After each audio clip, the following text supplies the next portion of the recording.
Hello everyone, welcome to the world of Nandini. তো আমার 2025 এর এটা আমার ফার্স্ট ব্লগ। যেই ব্লগটা আমি শুরু করছি, আমাদের একটা 31st নাইটে আমরা ট্যুরে গেছিলাম, মিনস 30 ডিসেম্বরে আমরা বেরিয়েছিলাম। তো এটা যেতে যেতে 31st হয়ে গেছিলো। আমরা চেন্নাই মেলে করে যাচ্ছিলাম গোপালপুর। তো ওখানে তো ট্রেন তো এমনি 3.5 ঘন্টা লেট ছিল, ওই জন্য আমরা এক্সিকিউটিভ লাউঞ্জ নিয়েছিলাম হাওড়ায় যেটা আছে। 2 ঘন্টার জন্য রাত্রির 1টায় বেরিয়েছিলাম, তো 3টের ট্রেন এসছে স্টেশনে প্ল্যাটফর্মে। হাওড়া 23 প্ল্যাটফর্মে ট্রেনটা দিয়েছিল চেন্নাই মেল, এই যে এটা আমাদের ট্রেন। তো 3.5 ঘন্টা লেটে ছিল ট্রেনটা। তো যাই হোক, আসার পর তাও একটা নিশ্চিন্তি, রাতে আমরা এখানেই থাকবো ট্রেনে। তো এই যে আমাদের ট্রেনটা, তো আমরা উঠে পড়ছি ট্রেনে। আমাদের ফার্স্ট ক্লাসে ছিল, ফার্স্ট এসিতে। তো আমরা খুব পেয়েছিলাম, তো এখন এটাই আমরা যাচ্ছি। ওই যে এটা হচ্ছে আমাদের কূপ। আজকে রাতের জন্য এটাই আমাদের বেডরুম বলতে পারেন।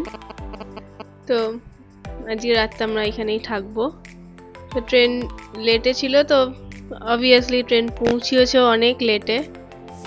তো যাই হোক, আমাদের কূপটার একটা ট্যুর দিয়ে দিই। 2টো বেড, 2টো পিলো, 2টো ব্ল্যাঙ্কেট, চাদর ফাদর সব দিয়েছিল, যা যা থাকে নর্মালি, নতুন করে আর দেখানোর কিছু নেই। এটা আমরা গোপালপুরে অলরেডি নেমে গেছিলাম।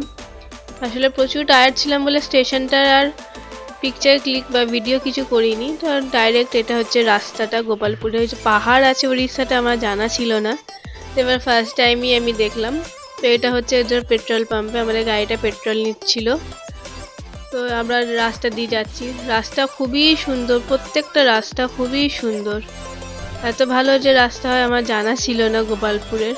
উড়িষ্যা গভর্নমেন্টের রাস্তা তো সত্যি খুবই ভালো। এই যে পান্থানিবাস রম্ভা চলে এসছে, এটা হচ্ছে আমাদের আজকের ওটিডিসির, এটা ওদের গভর্নমেন্ট প্রপার্টি, উড়িষ্যার গভর্নমেন্ট প্রপার্টি। এটা প্রচুর বড় এরিয়া নিয়ে আছে, আর প্রচুর গ্রিন প্রচুর গাছ লাগানো, চারিদিকে প্রচুর গাছপালা।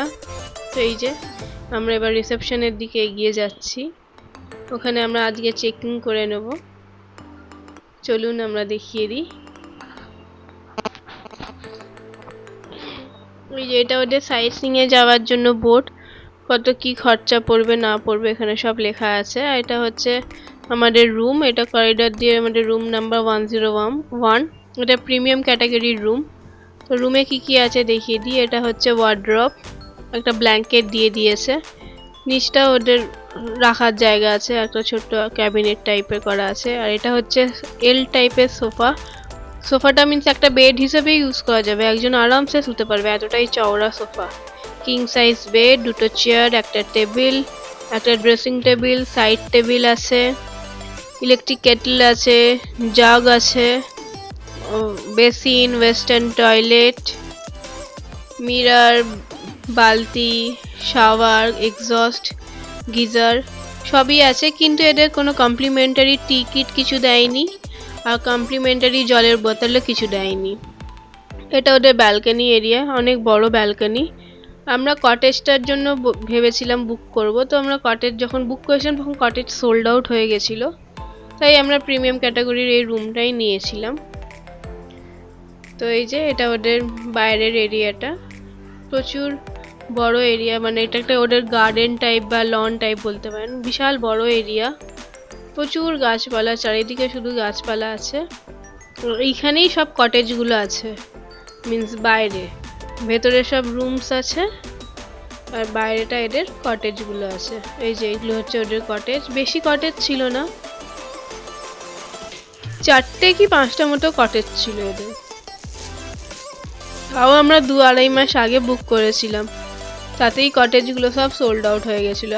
আর সবই ঠিক আছে, কিন্তু রুমসগুলো খুবই মেনটেনেন্সের অভাব, মানে কিছু কিছু জায়গায় প্লাইগুলো খুলে গেছে, ওগুলো ওরা সেলো টেপ দিয়ে আটকে রেখেছে। তো যাই হোক, রুমসগুলো আমাদের খুব একটা ভালো লাগেনি, আর খুব যে একেবারে নিট অ্যান্ড ক্লিন সেটাও না। তো এটা ওদের ব্যাক সাইডটা, ব্যাক গেট দিয়ে বেরিয়ে চিল্কাতে যাওয়ার রাস্তা।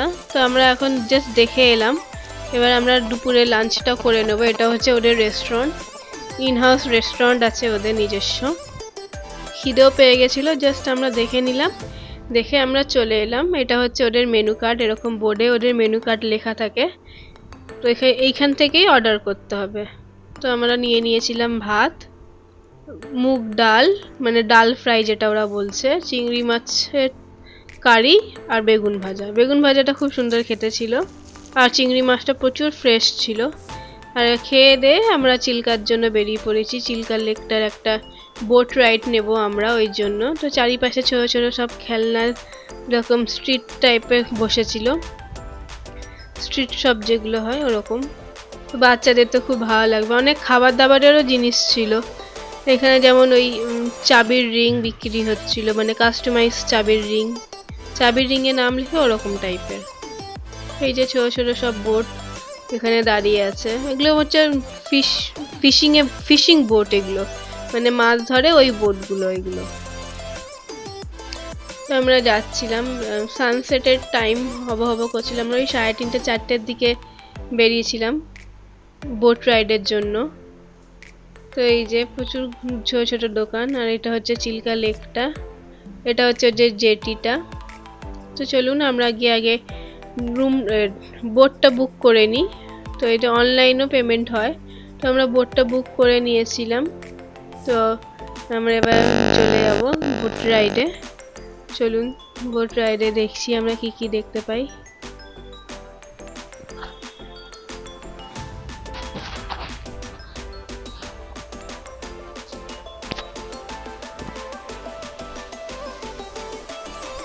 তো ওয়েদারটা খুবই ভালো ছিল, না ঠান্ডা না গরম, খুব ভালো ওয়েদার ছিল। কলকাতার থেকে তো মানে অনেকটাই বেটারই ওয়েদার ছিল, খুব একটা ঠান্ডা ছিল না। এই যে আমরা বোট রাইডে করে চলে যাচ্ছি, এই যে রাস্তা দিয়ে যেতে যেতে এই যে আমরা 3জন। প্রচুর হাওয়া দিচ্ছিল, তো ওই জন্য মানে একটু প্রবলেমও হচ্ছিল বাচ্চার জন্য। তো কানে স্কার্ফ নিয়ে যাওয়াটা খুবই দরকার, প্রচুর হাওয়া দিচ্ছিল, ঠান্ডা হাওয়া, জলের হাওয়া। তো চিল্কাতে আমরা গিয়ে ওই যে এটা হচ্ছে ব্রেকফাস্ট আইল্যান্ড, আর এখানে ওই যে পাহাড় খুব সুন্দর লাগছিল। আর সানসেটের টাইম হয়েছিল, এই দেখুন সানসেট হব করছিল, খুব সুন্দর লাগছিল ভিউটা। আর এই যে প্রচুর পাখি, এই দেখুন দেখুন কত পাখি একসাথে সব একটা প্যাটার্ন করে ওরা উড়ে যাচ্ছে, খুব ভালো লাগছিল দেখতে। বোট রাইডটা করে খুব ভালোও লাগলো। ওয়ার্ল্ডস মোস্ট বিগেস্ট লেক বলে কথা। তো আমরা 90 মিনিটসের একটা বোট রাইড নিয়েছিলাম, না 45 মিনিটস, আর এক্সট্রা আমরা আরও নিয়েছিলাম বলে পাখির এরিয়াটা যাব বলে। তো ওখানটা টোটাল আমাদের 56 কি 60 মিনিটসের একটা বোট রাইড ছিল। তো আমাদের বোট রাইড কমপ্লিট হয়ে গেল। আমরা লাস্টটাই নিয়েছিলাম, লাস্ট বোট রাইডটা। তো ওখান থেকে এসে একটু গরম গরম চা ওদেরকে অর্ডার করে দিয়েছিলাম, ওরা গরম গরম চা দিয়ে গেল রুমে। আমরা চা নিয়েছিলাম, চা খেলাম, আর তার সাথে স্ন্যাক্স হিসাবে আমরা চিলি চিকেন ড্রাইটা অর্ডার করেছিলাম। তো চিলি চিকেন ড্রাইও চলে এসছে আমাদের, আমরা খেয়ে নিই। তারপর একটু পরে গিয়ে আমরা ডিনার অর্ডার করে নিয়েছিলাম, ফ্রাইড রাইস আর নিয়েছিলাম বাটার চিকেন। তো এই করে আমাদের ডিনার কমপ্লিট হয়। একদিন গোপালপুরে আমাদের রামভাতে থাকা আমাদের কমপ্লিট হলো ডে 1। ডে 2তে আমরা বেরহামপুর যাব, ওটারই ভিডিও আবার আমি নেক্সট পার্টে আপলোড করব। এগুলো আমি কিছু ফটোস আপলোড করেছিলাম যেগুলো আমি ওখানে ক্লিক করেছিলাম। এটা আমাদের 31st কাটলো এইভাবে। তো কেমন লাগলো ভিডিওটা জানাবেন, আপনারা কি করলেন জানাবেন।